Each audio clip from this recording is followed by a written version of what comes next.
This video is presented by Western and Southern Financial Group, a game plan for your financial future. Every great team starts with a strong foundation, and your future should too. With life insurance built like a championship roster, Western and Southern helps protect what matters most so you can focus on winning today while planning for tomorrow. Whether you're just starting out your journey, building your dynasty, or ready to retire like a champion, Western and Southern has the right play for your life stage. Visit westernsouthern.com to get your free life insurance quote today. Western and Southern, built to win.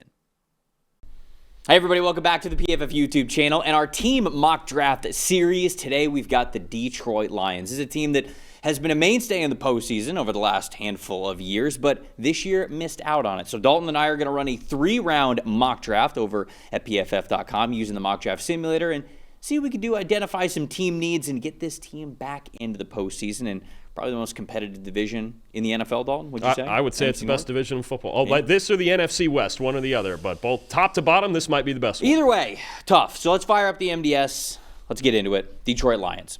If you guys have a PFF Plus subscription, of course, you can run all of the mock drafts that you want here. We got the Detroit Lions starting at number 17 overall. Dalton, what are some positions that kind of come to mind immediately when we think about the Detroit Lions? Definitely think about the interior of the offensive line, Yep. right? I think when you look at the way they collapsed down the second half this season, they got some youth in there. They've got some injuries they were dealing with. And really the ineffectiveness of their run game late in the season is really what killed their offense to me. Jared Goff played well, obviously, for certain stretches, but this team's foundation is running the football, and the offensive line took a big step back, especially in the second half. So that's the first place I look. And then, as always with this team, it feels like they need more depth on defense, not only because of all the injuries they deal with, but I think you look at certain positions, edge defender, linebacker, cornerback, I think they're always hunting for defensive depth. Those are the two things I think we're looking at here with the Detroit Lions, with just two picks, number 17 and number 50. Yeah, edge rusher, linebacker, a little bit of corner, although Lions fans get mad at me all the time when I draft like a really talented corner to them,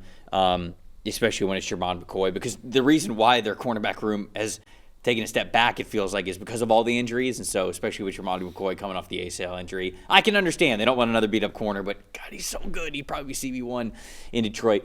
Okay, the board fell a certain way. We do have, funny enough, Jermon McCoy at the top of the list there on the best available. But, you know, Romello Height is sitting there as an edge rusher. I recently did his full scouting report, and, like, I really like Romello Height. I think that he's really slippery as a pass rusher. You see really good pass rush efficiency, really good pass rush grades for what was the best defensive line in the country. But he's a little light. I just don't know if he's going to be a first rounder because he's got that slender build to him. He gets pushed around in the run game a little bit. He doesn't really have a super power profile. He's more just that finesse rusher. I don't know if Detroit's going to be in on that in round one. We've got Vega Owane, the offensive guard from Penn State, who was a better pass protector than he was like a true people mover in the run game. But, man, he was really good at that this past season. I mean, his handwork is fantastic, his balance, his core strength, how he can handle bull rushes and anchor well against power on the interior. I think that Vega Owane is fantastic. But I also see TJ Parker there from Clemson. I think he's kind of their type. He's an all-around type of rusher. Not as good this year as he was last year, but that kind of felt like a Clemson thing this year. You know, it's just they weren't really playing with their hair on fire. I think because early on in the season, I don't know if it's mathematically, but like they kind of just felt like, oh, okay, we're not going to be very good this year. And I wonder if it was just like an overall team thing. They just didn't play as well as they could have. I think there's two guys here for the Lions that stand out to me. I think Ioane is one, absolutely, if you want to plug-and-play guard who's a really good pass protector, like you mentioned, or if you wanted to experiment a little bit, and I think a guy would be a really good system fit, because they need a new offensive coordinator, Detroit does, but I don't think it's not going to vary too much from what Dan Campbell wants to run anyway, or he may be calling the plays himself again next year. Do we think Spencer Fano can move inside to guard? Or I like Maui Noah more. But I think in this system, I might like Fano more. You think they're going to run more zone stuff next year? I still think so, yeah. Okay. I if that's the case. Also, see, now we could have a different argument if we knew whether or not Taylor Decker was playing and we're moving possibly Penei Sewell to the left side, a la Tristan Wirfs in Tampa Bay. Right. Then I might think about as possibly the more true tackle going with Mawanoa there, because they're both excellent football players. But for the sake of moving inside, if I'm still getting the outside zone blocking going, I might think about Fano here, moving him to guard, and that maybe means Tate Ratledge is moving to center. There's some flexibility here with what we can do with the offensive line selections. I don't hate that. I think I draft Maui Noa more for the Lions because he just feels more of their type, just honestly, like just because of the thicker, more powerful build that he has. But if you think they're going to be more of that outside zone type of a rushing team, I would tell you that Fano is better at that.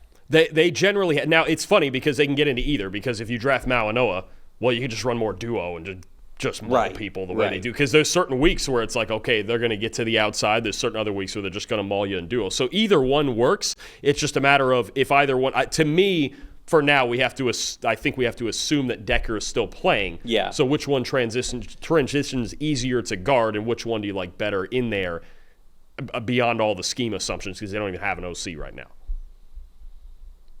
I like Maui Noa better as a guard, but Fano, again, makes more sense if they want to get to the sidelines. So I think we kind of like talked it out here. I'll give you the dealer's choice on this one. I really will. I don't mind either of them, and I think it just comes down to you're sort of building a lot of your rushing attack around the strengths of your offensive linemen and your backs anyways. So I don't really think there's a necessarily wrong answer here. I think that if you're purely thinking about one of these guys moving into guard, I like Maui Noa better as a guard. But Fano, I think, actually has a little bit more tackle guard versatility to him, just because I like him better as an athlete overall.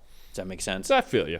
Let's go Maui Noa. You know what? He's playing in the national championship game. Let's give him the tiebreaker. And he's had such a good year. Such a rock solid year. Okay, we're simulating it now to the second round, pick 50. I know we said that we were doing a 3-round mock draft, but the Detroit Lions don't have a 3rd-round pick because they traded both of their 3rd-round picks this year as part of the Isaac Tesla trade in last year's draft. So what are we thinking here with the guys that are currently on the board? I think there's a couple linebackers here I think that are really intriguing, right? I know they have Alex Anzalone and Derek Barnes next to Jack Campbell, who's obviously a superstar, but I think adding another star caliber player potentially would be really fun next to him. Deontay Lawson's good. Josiah Trotter's a heavy hitter in the run game. He's really good on early downs. And you know what? I think a guy that might stick out to me for this defense, how about Keontae Scott? Maybe do we double up on Miami Hurricanes? Put Scott in the nickel. They're trying to use Branch as more of that true safety back there with Kirby Joseph. Maybe we try to upgrade on Amik Robertson a little bit, get Keontae Scott going. Because, okay, so you mentioned the fans get a little hot with you when you try to draft another corner. But that's generally with a guy like Jermod McCoy on the outside, right?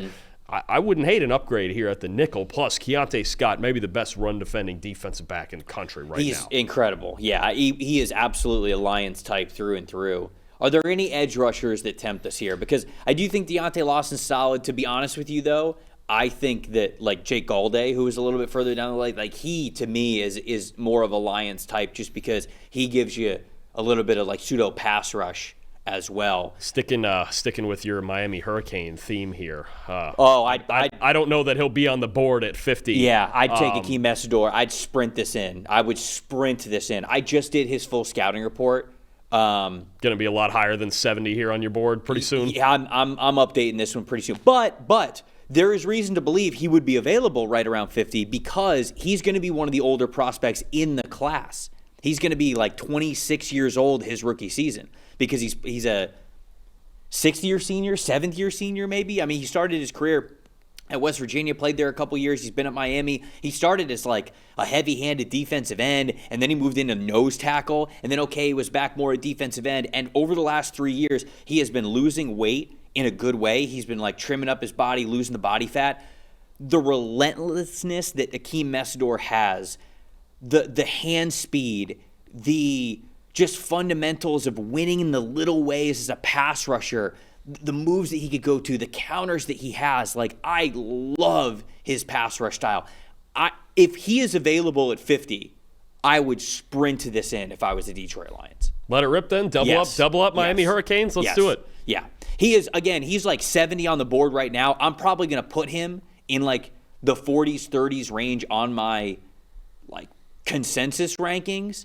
He could potentially be this mid-second round pick, again, because of his age, but this dude can get after the passer, man. He is he's fantastic. I was going to say, I bet the grading probably won't love it because I have him a little bit lower on the consensus board right now. But to be honest with you, Francis Mauigoa and Akeem Messidor is an A draft for the Detroit Lions. No, I agree with that. And look, you get two guys playing in the national title game this coming Monday. And not bad. You look for the best trench team in the country, I think, in the Miami Hurricanes, man. They've both been superstars all season. There we go. If you're a Lions fan, you can run as many mock drafts as you want over at PFF.com if you have that PFF Plus subscription. But that's all for us this time. We will be back with another team here on the PFF Mock Draft Series. Everyone's got takes. Numbers have truth. And the truth is, most people are betting with emotion. Sportsbooks feed on it. TikTok gurus sell it. The hype machine runs on it. That's how you lose. PFF is different. You're betting with winning data. The same data trusted by all 32 NFL teams and the sharpest minds in the game. PFF betting tools take every prop, every matchup, every angle, and run them through our custom models. Built on the best football data in the world. What comes back is your edge. Simple, sharp, and built to win. Want to go deeper? PFF puts a pro-level analytics department in your hands, giving you the same insights teams use to find every advantage. Build your game plan with matchup analysis. Project every snap, every matchup, and every edge before kickoff. Because the smartest plays start long before Sunday. Hit rates show how a player performs against their prop and against defenses built the same way.